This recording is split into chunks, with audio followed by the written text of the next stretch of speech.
యేసన్న గారిది నేను ఒక మాట విన్నా, ఒక సాక్ష్యం విన్నా, ఆయన జీవితంలో జరిగిన ఒక సాక్ష్యం. ఆ సాక్ష్యం విన్నప్పుడు నాకు చాలా నిజంగా ఇప్పుడు మనం చూస్తూ ఉన్నాం ఆ గోరంట్ల ఆ మందిరం కూడా అంత అద్భుతంగా, అంతమంది జనప్రవాహం అద్భుతంగా ఉంది అనుకుంటున్నాం. కానీ దాని వెనక ఒక దైవ సేవకుడు పడిన కష్టం, ఒక దైవ సేవకుడు కన్నీరు, ఆయన పడిన ప్రయాస ఎంత ఉందో ఆయన ఒక సాక్ష్యంలో చెప్తూ ఉంటే నేను విన్నాను.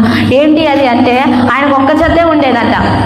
ఆ ఒక్క జతని ఉతుక్కోవడానికి సబ్బు ఉండేది కాదంట. చాకిరేవు దగ్గరికి వెళ్ళినప్పుడు సబ్బు ఉండేది కానప్పుడు అక్కడికి వచ్చి అమ్మలక్కలు ఉతుకుతూ ఉంటారు కదా బట్టలు.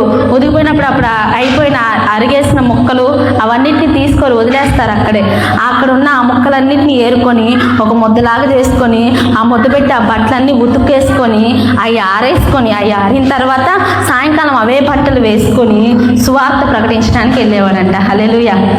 ఏంటండి అది? ఆయనకి ఏం తక్కువ? ఇంటి దగ్గరికి వెళ్ళి తల్లిదండ్రుల దగ్గరికి వెళ్ళి ప్రశాంతంగా ఉంటే ఆయనకి ఏం తక్కువ చేస్తారు? ఏం తక్కువ చేయరు కదా. ఆయనకు అన్నీ ఇస్తారు, తల్లిదండ్రులు బట్టలు ఇస్తారు, అన్నీ ఇస్తారు. తనకేం తక్కువ లేదు, తను మంచి ఆస్తిపరుడు, తను ఉన్నవాడే. కానీ అన్నిటినీ దేవుని కోసం త్యజించేశాడు. ఒక జత బట్టలతో చాలా కాలం గడిపాడంట. పేపర్లు కట్టుకొని పడుకునేవాడంట. ఎంత గొప్ప విషయం, ఎంత ప్రయాస, ఎంత కష్టపడ్డాడు, ఎంత అరణ్యాల గుండా వెళ్ళాడు. అంత అరణ్యాల గుండా వెళ్తూ కూడా ఆయన పాడుకున్న పాట, నీ కృప నాకు చాలును, నీ కృప నాకు చాలును ప్రభువా, నీ కృప ఉంటే చాలు యేసయ్యా, అరణ్య మార్గమైన వెళ్ళిపోతాను ప్రభువా. ఎంత గొప్ప పాటలు ఆయన అనుభవాల నుంచి రాసుకున్నాడు. అంటే ఆ అరణ్య మార్గంలో కూడా ఆయన సంతోషించగలిగాడు కాబట్టే ఇప్పుడు అంత గొప్ప ఫలితాన్ని మనం చూడగలుగుతూ ఉన్నాం.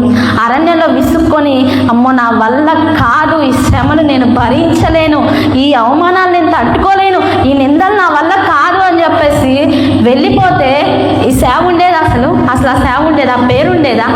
ఏం